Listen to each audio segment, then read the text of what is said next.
Let's start with a disclaimer. This is not another how-to video for finding happiness. It's not a summary of happiness science or happiness strategies. I'm not a neuroscientist or a psychologist or a college professor, and I don't plan on playing one. I'm no happiness guru here to transform anyone's life, but I am a teacher, a high school teacher, who listens to teenagers and what they have to say about high school and happiness and humanity. And these days, especially these days, it's hard to be happy. My name's Holmes, and this is Home Splice, where we link learning with life. And today, we're talking about happiness, the science of it, or as one of my former students called it, hippie shit.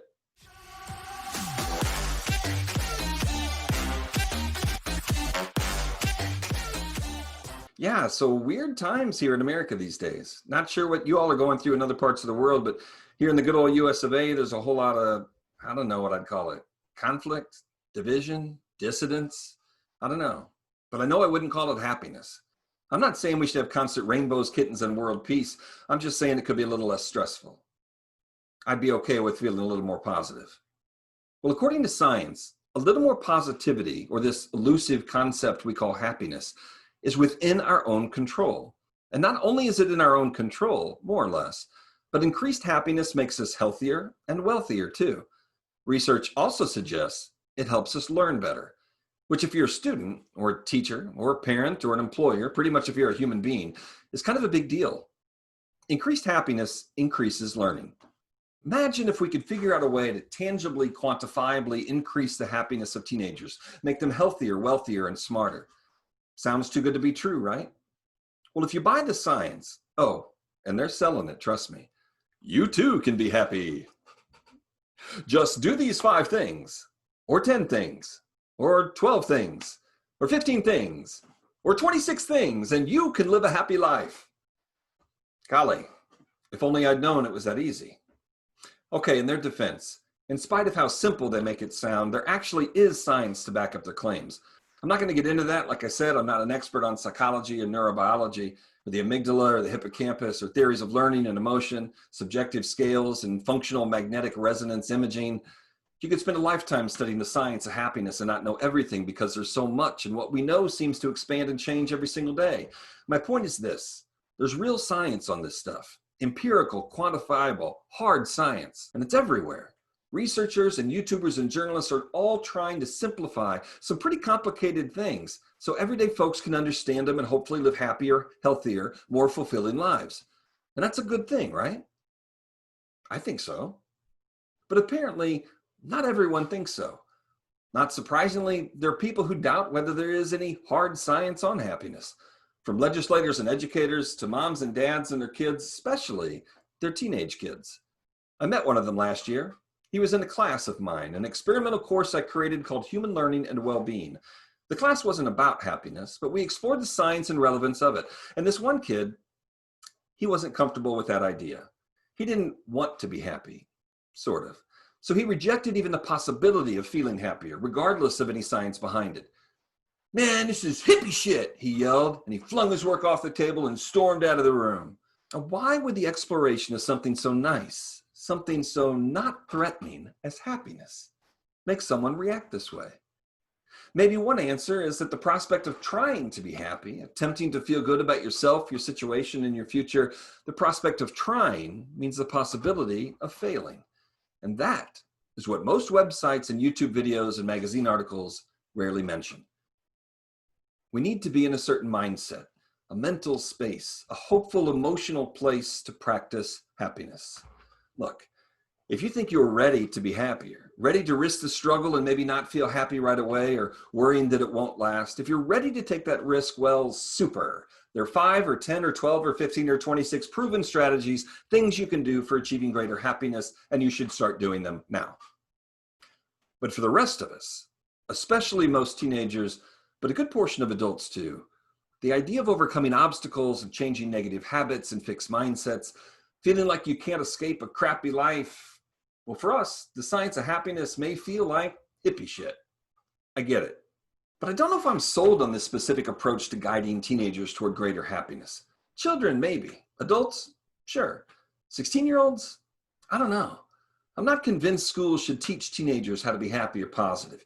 Even though increased happiness does lead to greater achievement and fulfillment, Teaching and practicing the top 10 or 26 happiness strategies, even if they're based on scientific evidence, is not the solution to a lack of academic achievement or negative self-perceptions or increasing happiness among teenagers. Children, maybe, but teenagers, adolescents are in a different place. A consistent feeling of happiness is harder to achieve for teenagers. If kids haven't learned resilience, perseverance, and optimism, frankly, I don't think most of us have. I know most teenagers haven't. How can we expect them to benefit from happiness exercises? While there's plenty of science on how to increase happiness, there isn't much of it on teaching resilience and perseverance. It takes more than meditation, reflection, and gratitude. It takes a basic understanding of neuroscience. Yeah, I said it. We need to teach neuroscience in high school, and not just to so-called smart kids, but to all kids. You know that famous quote from Socrates? An unexamined life is not a life worth living. Love that quote. But I wonder how many of us have ever taken the time to really think about it. The guy basically is saying, what's the point of living? He's not talking happiness, he's talking life. What's the point of living if you don't examine your life? Honestly, accurately. An honest, accurate examination of our lives, of our self, which if you remember from last episode of Home Splice, was what teenagers said should be the purpose of high school, the search for self, requires that we examine the brain and how it works. This is the science of happiness we should put into high school curricula. Breaking down this esoteric thing we label happiness, what makes us feel loved and hopeful and accomplished, requires a scientific understanding of emotion and cognition, how psychology and neurology are interrelated and relevant. You want to motivate teenagers? Make them more positive, happier? You want to increase your own motivation or happiness? Make the brain a core subject. Make it a prerequisite for becoming a teacher. Make it a prerequisite to graduate high school. You know, people criticize teenagers for being self-absorbed and selfish, for being more interested in themselves than in academics. Of course they are. They're supposed to be. And there's nothing wrong with that. Their brains have evolved from childhood into a developmental stage that thrives on human connection, self-perception, and a sense of personality, purpose, and place. Yeah, neuroimaging shows us this too, what lights up the adolescent brain. Wouldn't it be nice for teenagers to learn that their brains, which adults historically criticize as defective or immature, are actually doing exactly what they were designed to do? And wouldn't it be nice for high schools to approach teaching and learning with this in mind? So here's my question. Does high school, and I mean a high school curriculum, including teacher instruction and student introspection, need to address happiness? Well, I think maybe yes and no.